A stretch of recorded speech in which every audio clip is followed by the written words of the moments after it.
ನಮ್ಮ ಚಾನೆಲ್ಗೆ ಈಗಲೇ ಚಂದಾದಾರರಾಗಿ ಮತ್ತು ಬೆಲ್ ಐಕಾನ್ ಒತ್ತಿರಿ. ನಮಸ್ಕಾರ. ಇಂದು ನಾವು ಭಾರತದ ಗ್ರಾಮೀಣ ಉದ್ಯೋಗ ಮತ್ತು ಮೂಲಸೌಕರ್ಯ ವ್ಯವಸ್ಥೆಯನ್ನೇ ಬದಲಿಸಬಲ್ಲ ಒಂದು ಮಹತ್ವದ ಮಸೂದೆಯ ಬಗ್ಗೆ ಮಾತನಾಡೋಣ. ಇದು ಗ್ರಾಮೀಣ ಭಾರತಕ್ಕೆ ಒಂದು ಹೊಸ ಭರವಸೆ ಅಂತಲೇ ಹೇಳ್ಬೋದು. ಬನ್ನಿ, ಇದರ ಬಗ್ಗೆ ಇನ್ನಷ್ಟು ಆಳವಾಗಿ ತಿಳಿದುಕೊಳ್ಳೋಣ. ಈ ಮಸೂದೆಯ ಹಿಂದಿನ ದೊಡ್ಡ ಉದ್ದೇಶ ಏನು ಅಂತ ಅರ್ಥ ಮಾಡ್ಕೊಳ್ಳಕ್ಕೆ ನಾವೊಂದು ಪ್ರಶ್ನೆ ಕೇಳ್ಕೋಬೇಕು. 2047ಕ್ಕೆ ಭಾರತಕ್ಕೆ ಸ್ವಾತಂತ್ರ್ಯ ಬಂದು 100 ವರ್ಷ ತುಂಬುತ್ತೆ. ಆ ಹೊತ್ತಿಗೆ ನಮ್ಮ ಗ್ರಾಮೀಣ ಭಾರತವನ್ನ ನಿಜವಾಗಿಯೂ ವಿಕಸಿತ ಅಥವಾ ಅಭಿವೃದ್ಧಿ ಹೊಂದಿದ ಪ್ರದೇಶವನ್ನಾಗಿ ಮಾಡೋದು ಹೇಗೆ? ಇದು ಸುಲಭದ ಮಾತಲ್ಲ. ಈ ಮಸೂದೆ ಅದಕ್ಕೊಂದು ದಾರಿ ತೋರಿಸುವ ಪ್ರಯತ್ನ ಮಾಡ್ತಾ ಇದೆ. ಸರಿ, ಈ ವಿಷಯವನ್ನ ನಾವು ಹೇಗೆಲ್ಲ ಚರ್ಚೆ ಮಾಡ್ತೇವೆ ಅಂತ ನೋಡೋಣ. ಮೊದಲಿಗೆ ಈ ಮಸೂದೆಯ ಹಿಂದಿನ ವಿಶಾಲ ದೃಷ್ಟಿಕೋನ ಏನು ಅಂತ ನೋಡೋಣ. ಆಮೇಲೆ ಇದರ ಪ್ರಮುಖ ಆಕರ್ಷಣೆ ಅಂದ್ರೆ 125 ದಿನಗಳ ಉದ್ಯೋಗ ಖಾತ್ರಿ ಬಗ್ಗೆ ಮಾತಾಡೋಣ. ನಂತರ ಯಾವ ರೀತಿಯ ಕೆಲಸಗಳು ನಡೆಯುತ್ತೆ, ಟೆಕ್ನಾಲಜಿ ಬಳಸಿ ಹೇಗೆ ಪಾರದರ್ಶಕತೆ ತರಲಾಗುತ್ತೆ, ಮತ್ತು ಕೊನೆಯದಾಗಿ ಇದಕ್ಕೆಲ್ಲ ಹಣ ಎಲ್ಲಿಂದ ಬರುತ್ತೆ ಮತ್ತು ಯಾರು ಇದನ್ನ ಜಾರಿಗೆ ತರ್ತಾರೆ ಅನ್ನೋದನ್ನ ನೋಡೋಣ. ಹಾಗಾದ್ರೆ ಶುರು ಮಾಡೋಣ ಅಲ್ವಾ? ಹಾಗಾದ್ರೆ ಈ ಮಸೂದೆ ಹಿಂದಿರೋ ದೊಡ್ಡ ಐಡಿಯಾ ಏನು? ಇದು ಕೇವಲ ಇನ್ನೊಂದು ಸರ್ಕಾರಿ ಯೋಜನೆಯಲ್ಲ, ಇದರ ಹಿಂದೆ ಒಂದು ದೊಡ್ಡ ಗುರಿ ಇದೆ. ಈ ಮಸೂದೆಯ ವಿಶೇಷತೆ ಏನು ಗೊತ್ತಾ? ಇದು ನೇರವಾಗಿ ಭಾರತದ ಒಂದು ದೊಡ್ಡ ಕನಸಿನ ಜೊತೆ ಬೆಸೆದುಕೊಂಡಿದೆ. ಆ ಕನಸೆ ವಿಕಸಿತ ಭಾರತ್ ಆಟ್ 2047. ಅಂದ್ರೆ ಭಾರತಕ್ಕೆ ಸ್ವಾತಂತ್ರ್ಯ ಬಂದು 100 ವರ್ಷ ಆಗೋ ಹೊತ್ತಿಗೆ ನಮ್ಮ ದೇಶವನ್ನ ಒಂದು ಅಭಿವೃದ್ಧಿ ಹೊಂದಿದ ರಾಷ್ಟ್ರವನ್ನಾಗಿ ಮಾಡೋದು. ಈ ಮಸೂದೆ ಆ ಗುರಿಯ ಒಂದು ಪ್ರಮುಖ ಭಾಗವಾಗಿದೆ. ಈಗ ಈ ಮಸೂದೆಯ ಹೃದಯ ಭಾಗಕ್ಕೆ ಬರೋಣ. ಅದೇ ಕಾನೂನುಬದ್ಧವಾಗಿ ಕೆಲಸದ ಗ್ಯಾರಂಟಿ. ಇಲ್ಲಿಂದ ಕತೆ ಇನ್ನಷ್ಟು ಇಂಟ್ರೆಸ್ಟಿಂಗ್ ಆಗುತ್ತೆ. ಈ ಒಂದು ನಂಬರ್ ಇದನ್ನ ಚೆನ್ನಾಗಿ ನೆನ್ಪಿಟ್ಕೊಳ್ಬೇಕು. 125. ಈ ಹೊಸ ಯೋಜನೆಯ ಕೇಂದ್ರಬಿಂದು ಇದೇ ಸಂಖ್ಯೆ. ಈ ಮಸೂದೆ ಪ್ರತಿ ಗ್ರಾಮೀಣ ಕುಟುಂಬಕ್ಕೆ 125 ದಿನಗಳ ಕೆಲಸವನ್ನ ಖಚಿತವಾಗಿ ಕೊಡುತ್ತೆ. ಹಾಗಾದ್ರೆ ಈ ವಿಬಿಗ್ರಾಮ್-ಜಿ ಅಂದ್ರೆ ವಿಕಸಿತ ಭಾರತ ಗ್ರಾಮೀಣ ರೋಜ್ಗಾರ್ ಗ್ಯಾರಂಟಿ ಮಸೂದೆ ಅಂದ್ರೆ ಏನು? ಸಿಂಪಲ್ ಆಗಿ ಹೇಳೋದಾದ್ರೆ ಇದೊಂದು ಕಾನೂನಿನ ಭರವಸೆ. ಯಾವುದೇ ಹಳ್ಳಿಯ ಕುಟುಂಬದ ವಯಸ್ಕರು ನಾವು ಕೆಲಸ ಮಾಡೋಕೆ ರೆಡಿ ಅಂತ ಮುಂದೆ ಬಂದ್ರೆ ಅವರಿಗೆ ಸರ್ಕಾರ ಪ್ರತಿ ವರ್ಷ 125 ದಿನಗಳ ಕೆಲಸ ಕೊಡ್ಲೇಬೇಕು. ಇದು ಅವರ ಹಕ್ಕು. ಸರಿ, ಒಂದು ವೇಳೆ ಸರ್ಕಾರ ಕೊಟ್ಟ ಮಾತು ತಪ್ಪಿದ್ರೆ, ಕೆಲ್ಸ ಕೇಳಿ 15 ದಿನ ಆದ್ರೂ ಕೆಲ್ಸ ಸಿಕ್ಕಿಲ್ಲ ಅಂದ್ರೆ ಏನ್ ಮಾಡೋದು? ಅದಕ್ಕೂ ಒಂದು ಪರಿಹಾರ ಇದೆ. ಅವರಿಗೆ ನಿರುದ್ಯೋಗ ಭತ್ಯೆ ಅಂದ್ರೆ ಅನ್ಎಂಪ್ಲಾಯ್ಮೆಂಟ್ ಅಲವೆನ್ಸ್ ಸಿಗುತ್ತೆ. ಇದನ್ನು ಪಾವತಿಸುವ ಜವಾಬ್ದಾರಿ ರಾಜ್ಯ ಸರ್ಕಾರಗಳದ್ದಾಗಿರುತ್ತೆ. ಹಾಗಾದ್ರೆ ಜನರಿಗೆ ಯಾವ ತರಹದ ಕೆಲಸ ಸಿಗುತ್ತೆ? ಇದು ಸುಮ್ಮನೆ ಕೆಲ್ಸಕ್ಕೋಸ್ಕರ ಮಾಡೋ ಕೆಲಸ ಅಲ್ಲ.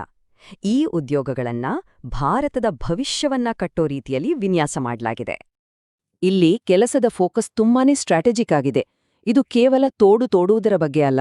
ಯೋಜನೆಗಳನ್ನ 4 ಮುಖ್ಯ ವಿಭಾಗಗಳಾಗಿ ವಿಂಗಡಿಸಲಾಗಿದೆ. ನೀರಿನ ಭದ್ರತೆ, ಹಳ್ಳಿಗಳಿಗೆ ಬೇಕಾದ ಮುಖ್ಯ ಮೂಲಸೌಕರ್ಯ, ಜನರ ಜೀವನೋಪಾಯಕ್ಕೆ ಸಹಾಯ ಆಗುವಂತಹ ಕೆಲಸಗಳು ಮತ್ತು ಹವಾಮಾನ ಬದಲಾವಣೆಯ ಸವಾಲುಗಳನ್ನು ಎದುರಿಸುವುದು. ಮತ್ತು ಇಲ್ಲೊಂದು ಮುಖ್ಯವಾದ ವಿಷಯ ಇದೆ. ಇದೆಲ್ಲ ಬಿಡಿಬಿಡಿಯಾಗಿ ನಡೆಯೋ ಕೆಲಸಗಳೆಲ್ಲ ಬದಲಿಗೆ ಒಂದು ದೊಡ್ಡ ಪ್ಲಾನಿನ ಭಾಗ. ಈ ಯೋಜನೆಗಳನ್ನ ಪಿಎಂ ಗತಿಶಕ್ತಿಯನ್ನು ಭಾರತದ ಬೃಹತ್ ರಾಷ್ಟ್ರೀಯ ಮೂಲಸೌಕರ್ಯ ಯೋಜನೆಯ ಜೊತೆ ಜೋಡಿಸಲಾಗಿದೆ. ಅಂದ್ರೆ ಪ್ರತಿಯೊಂದು ಕೆಲಸಕ್ಕೂ ಒಂದು ದೊಡ್ಡ ಉದ್ದೇಶ ಇರುತ್ತೆ. ಇದು ನಿಜಕ್ಕೂ ಒಂದು ಜಾಣ್ಮೆಯ ನಡೆ ಅಂತಾನೆ ಹೇಳ್ಬೋದು. ನಮ್ಗೆಲ್ಲ ಗೊತ್ತಿರೋ ಹಾಗೆ ಬಿತ್ತನೆ ಮತ್ತು ಸುಗ್ಗಿಯ ಸಮಯದಲ್ಲಿ ಹೊಲಗಳಲ್ಲಿ ಕೆಲಸ ಮಾಡಲು ಜನ ಬೇಕೇ ಬೇಕು. ಆಗ ಕೆಲಸಗಾರರ ಕೊರತೆ ಆಗ್ಬಾರ್ದು ಅಂತ ರಾಜ್ಯ ಸರ್ಕಾರಗಳು ವರ್ಷದಲ್ಲಿ ಸುಮಾರು 60 ದಿನಗಳ ಕಾಲ ಈ ಯೋಜನೆಯ ಕೆಲಸಗಳನ್ನ ನಿಲ್ಲಿಸಬಹುದು. ಇದರಿಂದ ಕೃಷಿಗೂ ತೊಂದರೆ ಆಗಲ್ಲ, ಜನರಿಗೆ ಬೇರೆ ಸಮಯದಲ್ಲಿ ಕೆಲಸವೂ ಸಿಗುತ್ತೆ. ಹಾಗಾದ್ರೆ ಇಷ್ಟೆಲ್ಲ ದೊಡ್ಡ ಯೋಜನೆಯನ್ನ ಪಾರದರ್ಶಕವಾಗಿ ನಡೆಸೋದು ಹೇಗೆ? ಅದಕ್ಕುತ್ತರ ಟೆಕ್ನಾಲಜಿ. ಈ ಮಸೂದೆಯನ್ನ ಜಾರಿಗೊಳಿಸಲು ಯಾವೆಲ್ಲ ಡಿಜಿಟಲ್ ತಂತ್ರಜ್ಞಾನ ಬಳಸಲಾಗತ್ತೆ ಅಂತ ನೋಡೋಣ ಬನ್ನಿ. ಪಾರದರ್ಶಕತೆ ತರಲು, ಭ್ರಷ್ಟಾಚಾರ ತಡೆಯಲು ಏನೆಲ್ಲ ಮಾಡ್ತಿದ್ದಾರೆ ನೋಡಿ. ಪ್ರತಿಯೊಂದು ಕೆಲಸವನ್ನು ಜಿಯೋ ಟ್ಯಾಗ್ ಮಾಡಲಾಗತ್ತೆ. ಅಂದ್ರೆ ಅದು ಎಲ್ಲಿ ನಡೀತಿದೆ ಅಂತ ಲೈವ್ ಆಗಿ ನೋಡ್ಬೋದು. ಕೆಲಸಗಾರರ ಹಾಜರಾತಿ ಬಯೋಮೆಟ್ರಿಕ್ ಮೂಲಕ ಇರುತ್ತೆ. ಅಷ್ಟೇ ಅಲ್ಲ, ಏನಾದ್ರೂ ದುರುಪಯೋಗ ಆಗ್ತಾ ಇದ್ರೆ ಅದನ್ನ ಪತ್ತೆ ಹಚ್ಚೋಕೆ ಆರ್ಟಿಫಿಷಿಯಲ್ ಇಂಟೆಲಿಜೆನ್ಸ್ ಕೂಡ ಬಳಸಲಾಗತ್ತೆ. ಒಂದು ವೇಳೆ ಏನಾದ್ರೂ ಸರಿಯಿಲ್ಲ ಅನ್ಸಿದ್ರೆ ದೂರು ಕೊಡೋಕೆ ಒಂದು ವ್ಯವಸ್ಥೆ ಕೂಡ ಇರುತ್ತೆ. ತಾಲೂಕು ಮತ್ತು ಜಿಲ್ಲಾ ಮಟ್ಟದಲ್ಲಿ ದೂರು ನಿವಾರಣಾ ವ್ಯವಸ್ಥೆ ಇರೋದ್ರಿಂದ ಸಮಸ್ಯೆಗಳನ್ನ ಬೇಗ ಬಗೆಹರಿಸೋಕೆ ಸಾಧ್ಯವಾಗುತ್ತೆ. ಸರಿ, ಇದೆಲ್ಲ ಚೆನ್ನಾಗಿದೆ. ಆದ್ರೆ ಇದಕ್ಕೆಲ್ಲ ದುಡ್ಡೆಲ್ಲಿಂದ ಬರುತ್ತೆ? ಯಾರು ಇದರ ಜವಾಬ್ದಾರಿ ತಗೊಳ್ತಾರೆ? ಬನ್ನಿ, ಹಣಕಾಸು ಮತ್ತು ಆಡಳಿತದ ಬಗ್ಗೆ ನೋಡೋಣ. ದುಡ್ಡಿನ ವಿಚಾರದಲ್ಲಿ ಕೇಂದ್ರ ಮತ್ತು ರಾಜ್ಯ ಸರ್ಕಾರಗಳು ಜವಾಬ್ದಾರಿಯನ್ನ ಹಂಚಿಕೊಳ್ತವೆ. ಹೆಚ್ಚಿನ ರಾಜ್ಯಗಳಿಗೆ ಇದು 60-40 ಅನುಪಾತದಲ್ಲಿ ಇರುತ್ತೆ. ಅಂದ್ರೆ ಕೇಂದ್ರ 60% ಕೊಟ್ರೆ ರಾಜ್ಯ 40% ಕೊಡುತ್ತೆ. ಈಶಾನ್ಯ ಮತ್ತು ಹಿಮಾಲಯದ ರಾಜ್ಯಗಳಿಗೆ ಕೇಂದ್ರವೇ 90% ಕೊಡುತ್ತೆ. ಇನ್ನು ಶಾಸಕಾಂಗ ಇಲ್ಲದ ಕೇಂದ್ರಾಡಳಿತ ಪ್ರದೇಶಗಳಿಗೆ 100% ಹಣ ಕೇಂದ್ರದಿಂದಲೇ ಬರುತ್ತೆ. ಇದರ ನಿರ್ವಹಣೆ ಮೇಲಿಂದ ಕೆಳಗೆ ಬರೋ ಬದಲು ತಳಮಟ್ಟದಿಂದಲೇ ಶುರುವಾಗುತ್ತೆ. ಅಂದ್ರೆ ರಾಷ್ಟ್ರ ಮತ್ತು ರಾಜ್ಯ ಮಟ್ಟದಲ್ಲಿ ಕೌನ್ಸಿಲ್ಗಳಿದ್ರೂ ನಿಜವಾದ ಕೆಲ್ಸ ಆಗೋದು ಸ್ಥಳೀಯ ಮಟ್ಟದಲ್ಲಿ.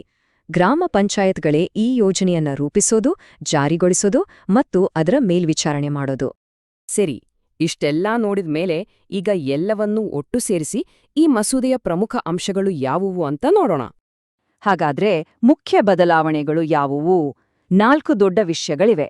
ಮೊದಲನೆಯದು 125 ದಿನಗಳ ಗ್ಯಾರಂಟಿ ಕೆಲಸ.